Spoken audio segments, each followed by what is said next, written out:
ആരോപണം ഉന്നയിച്ചതിൽ ഒരു മറുപടിയും പറയാതെ ഈ തരത്തിലൊന്നും പറയാൻ പറ്റില്ല. കാരണം തെരഞ്ഞെടുപ്പ് കമ്മീഷൻ മുഖ്യ തെരഞ്ഞെടുപ്പ് കമ്മീഷണറെ എങ്ങനെ തീരുമാനിക്കുന്നു എന്നതിൽ നിയമം മാറ്റുന്ന ഘട്ടത്തിൽ തന്നെ അതിനെതിരെ ഹർജി സുപ്രീം കോടതിയിൽ പോയതാണ്.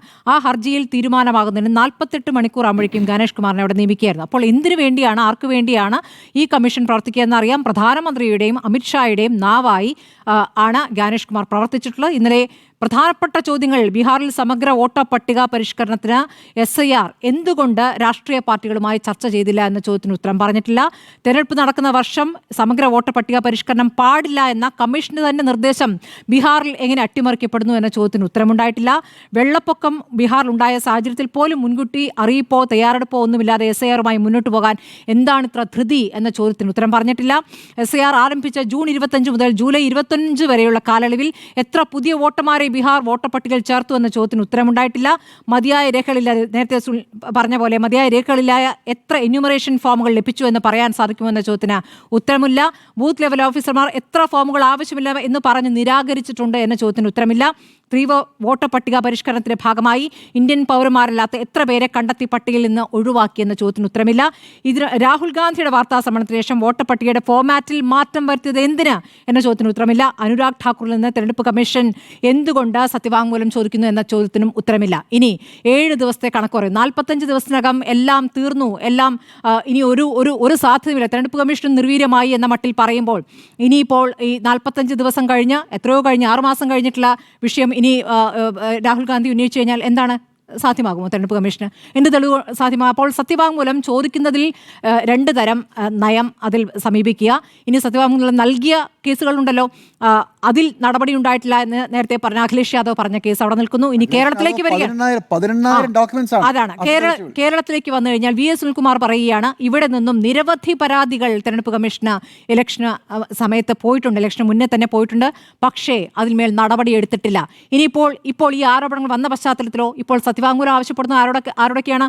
VS സുനിൽകുമാറോട് ആവശ്യപ്പെടുന്നു, TN പ്രതാപനോട് ആവശ്യപ്പെടുന്നു. ഇരട്ട വോട്ട് കണ്ടെത്തി വാരന്മാരെ തിരഞ്ഞു നടക്കുന്ന കേന്ദ്ര സഹമന്ത്രിയോട് ചോദിച്ചോ? ഇല്ല. അദ്ദേഹത്തിന്റെ കുടുംബത്തിന്റെ ഇരട്ട വോട്ടുകളുടെ വിവരം മറുപടി പറഞ്ഞോ? ഇല്ല. അതെല്ലാം കമ്മീഷൻ പറഞ്ഞോളും എന്ന ധാർഷ്ട്യത്തിൽ മറുപടി പറഞ്ഞു പോവുകയാണ് ചെയ്തത്.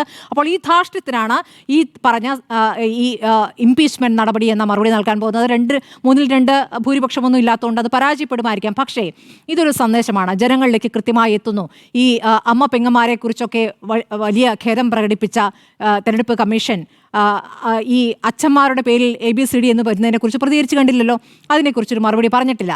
ഇനി പറയുന്ന ഈ തെരുവിൽ കഴിയുന്നവർക്ക് പോലും വോട്ട് ചെയ്യാനുള്ള സാഹചര്യം ഒരുക്കും എന്ന് പറഞ്ഞ് അതിൽ വികാരപരമായി പ്രതികരിച്ച തെരഞ്ഞെടുപ്പ് കമ്മീഷൻ ബീഹാറിൽ നിന്നും 2.5 കോടി പേർ വോട്ടർ പട്ടികയിൽ നിന്ന് പോകുന്നതിനെക്കുറിച്ച് ഒരു ഖേദവുമില്ല എന്നുള്ളത് കൃത്യമായ മറുപടിയാണ്.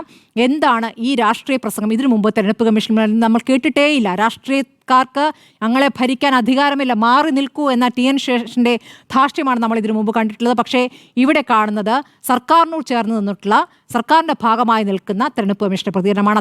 അതുകൊണ്ട് മാറുക തന്നെ വേണം. കോടതിയിലേക്ക് പോയിക്കോളൂ, ഞങ്ങൾ മറുപടി പറയുന്നില്ല എന്ന് കോടതിയിലേക്ക് പോയിക്കോളൂ എന്നാണ് ഇപ്പോൾ ഭരണപക്ഷം പറഞ്ഞുകൊണ്ടിരിക്കുന്നത്. കോടതിയിൽ മുന്നോട്ട് പോകുന്നുണ്ട്. അത് എത്രമാത്രം വിജയിക്കുമെന്നൊന്നും പറയാൻ പറ്റില്ല. അത് മുന്നോട്ട് പോകുന്നു. പക്ഷേ ജനങ്ങൾക്ക് മുന്നിൽ സത്യം തെളിയുകയാണ്. ആ തെളിവുകൾ ഇതിനകം തന്നെ പുറത്തു വന്നിരിക്കുന്നു. കോടതിയുടെ മുന്നിലേക്ക് രമേശ് ചെന്നിത്തല പോയ ഒരു ഹർജിയുണ്ട്. Ramesh Chennithala versus election commission of India 31 March 2021.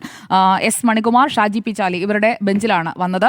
അത് ഇരട്ട വോട്ടായിരുന്നു ഹർജി. ജിമ്മി സാറിന് ഓർമ്മ കാണുമല്ലോ, ഇരട്ട വോട്ടിലെ ഹർജി കോടതി അനുവദിച്ചില്ല എന്നതും ഫാക്റ്റാണ്. ഓർഡർ മുഴുവൻ വായിക്കാൻ സമയമില്ലാത്തതുകൊണ്ട് ഞാൻ ഓർഡർ മുഴുവൻ വായിക്കുന്നില്ല. പക്ഷേ 2021 ഓർഡറിൽ കൃത്യമായി എക്സിബിറ്റ്സ് അടക്കം എല്ലാം പരിശോധിച്ചതാണ് chief justice.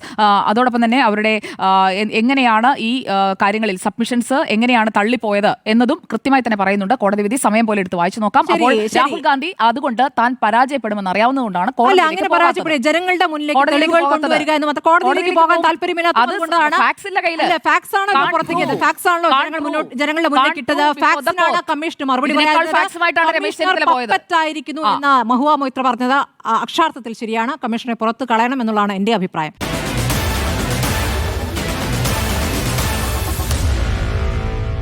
Meet the editors.